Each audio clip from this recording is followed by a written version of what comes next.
Welcome everyone. If you're watching this, this is probably the 7,000th stream or camera or audio or some other form of technical medium practice or rehearsal or test or Lord knows. Anytime I try to assess where I'm at within the Pragmagick current, I realize that I do too much.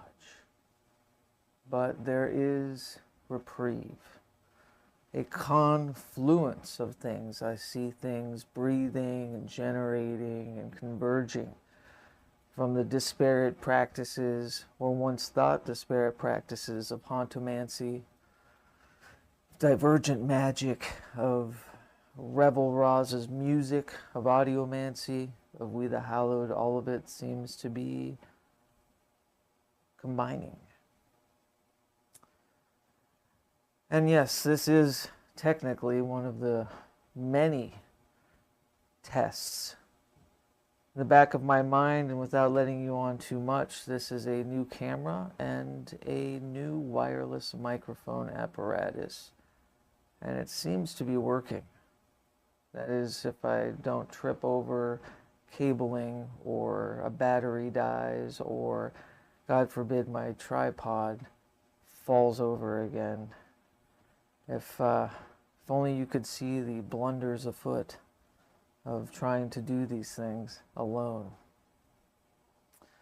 Such is the process, though, and I've always been mired in the process. I dig the processes, but I also am weary about taking too long to birth things, for things to gestate, to malform and mutate. And it's interesting because in hauntomancy, an artistic pragmatic side of it and its practice side of it, it is a bit of a self-sample culture. And I keep coming up to, when are things, we'll just call that a ghost, when are things actually finished? And the answer to that, at least in my practice, is never. They're just given up on for a while, or allowed to encase a certain formation for however long, until untethered, frayed points of it or constructs of it continue to bark and mutate and evolve within. And that's when you pluck them and malform them, transform them, mutate them, and birth something new. And yes, in that case, sometimes it can be maddening. And in a economy, if you will, of content creation, it's a zero-sum game. In the sense that I want to care. I want the intention to be there, but I also want to exalt human error and mistake and all of the rough around the edges. So rarely is something not finished because I didn't think it was good enough. It's mainly because it is always allowed to be regurgitated and messed with and ruined. And I think as a creator, you are owed that right. Especially in this age of AI and all sorts of technosis, quote unquote, and I put that in major quotes. You know, people are trying to rid of these processes. People are trying to compete with machines by allowing the machines to supersede the important processes that we hold dear. And the answer isn't a giant step backwards. It's not nostalgia. It's not remember when the internet was a grand and Old West sort of place. No, it is very much a communion with the inevitable and the transformable. And like anything, when people realize that the singularity most likely will not happen in the way everyone thought it might, and that the people running the platforms on which you share your identity and social media and spend your life now creating to share are run by madcap billionaires and people with little to no interest in the artistic process, I think we'll all get wise into understanding that everything will fall in place and that vulnerability will be sought, and these endless tests and these endless attempts at doing things from these mortal hands will kind of never cease to be amazing. Granted, I'm not saying that any of what I'm doing is amazing. I mean all this to say that I'm completely up against a culture and a timeline that merits itself on hustling and product creation in a hyper construct and construction to which I always knew, there would be no competition. I've always put myself away and outside of any of those easily falling into sort of lines and ley lines. But it does get a bit wondrous when I find myself perfecting or working almost against myself, trying to figure and consort and rewrite and reconstruct. And that might be the untethered or untenable parts of hauntomancy, is understanding when a construction is constructed and to let it live and to let it breathe as is. Of course, jot the things that maybe still bark or irk, or rhythms or melodies or, drum sounds or writings or thoughts.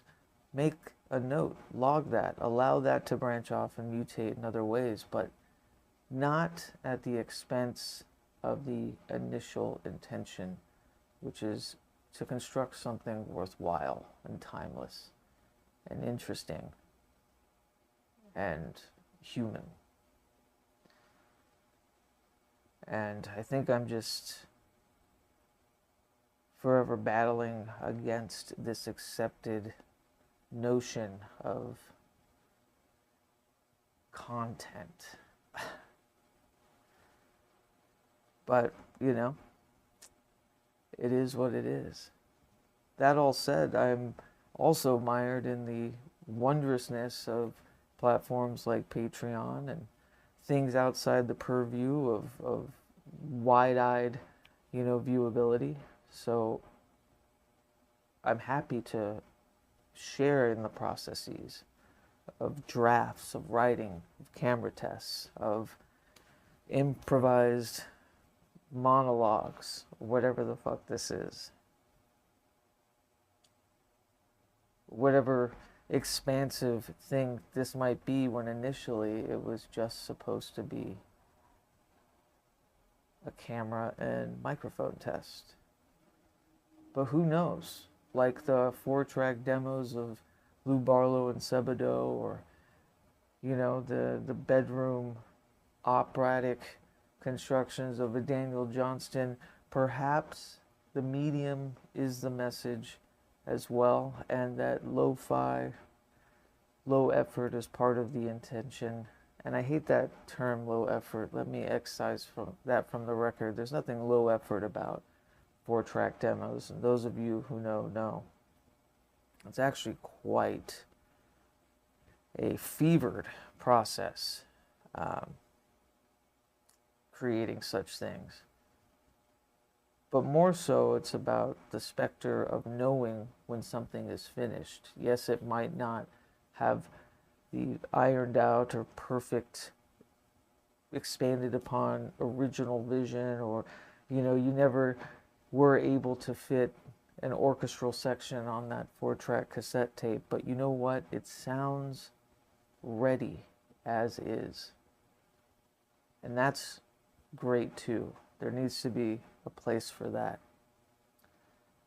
I've been waiting to put out the new Pragmagick episode, and behind the scenes testing all of this analog, video equipment and hard sought rare magnetic tape constructions of analog projection feedback and all of that, and that's all wonderful, and there can be a prism of creation where you're always exploring and experimenting there too, but I don't want for that to just become the only avenue of which I deem something worthy to create within or share within. That now more than ever, sometimes these awkward camera tests and microphone tests and awkward angles of trying to get some footage of a magical corner, rarely photographed, and almost impossible to see it through a camera the way I see something, but getting it damn near close enough is good enough. And that's okay too. So while the new album, which had an earlier iteration that I scrapped and released on cassette only so that I could mature it and malform it, and create the big new one that I'm currently working on, or this video essay thing that I'm trying to do transmedium, like within video and podcasting, and Somatic Magic, our printed cassettes and zines, and We the Hallowed, and the hard work that, pages upon pages of an overview and outline of tenets and a credence of this open source art religion collective. All of these things are consistent. They are mired in the processes, and they are consistently being born. But sometimes it's okay in between to put on an awkward shirt, to sit in a rude corner with a even ruder aspect ratio, and record yourself off the cuff. Warts and all, fragmented thoughts and all. See what spills out, see what comes out. Maybe it looks great, maybe it doesn't, but hey, it's forever casted there. Drafts are now works of art themselves, and you can have your cake and eat it too, damn it. Or something like that. Anyway, I need a vacation. I am always in search of a routine, and this construction of this routinized processes through all the mediums and magics and things being created, but also wrestling with the somatic shared reality that we all battle within. And it seems to be that I will not yet be allowed to find such a routine. That you may hear just as much from me in the coming months as you have had, which is probably moot or mum if you're not a Patreon subscriber. And this is because things are changing. I'm not in the dimming room, possibly psychologically right now, to get used to having to work outside those confines of that sacred temple of creation, because things are changing. In the next few months, lives are going to be altered. Paths are going to be re-sewn into the fabric of the prospector, and hauntomancy marches on. Things are changing. And I hope within these next few months that you get something I deem good enough. Whether it's a book, the Hauntomancy Primer, We the Hallowed published tenets, the new Revel Rosz album called Algol, whether it's any of these major works, or whether it's just another camera test and microphone test, I hope that I deem it well enough to birth into the world. For whoever's paying attention. And thank you, if you are. I mean that. So stay tuned. There is quite a bit more to come. And hopefully you're hearing this and I didn't delete it because I looked stupid, which I often do. All right. As I peel myself off the chair. Haunt on.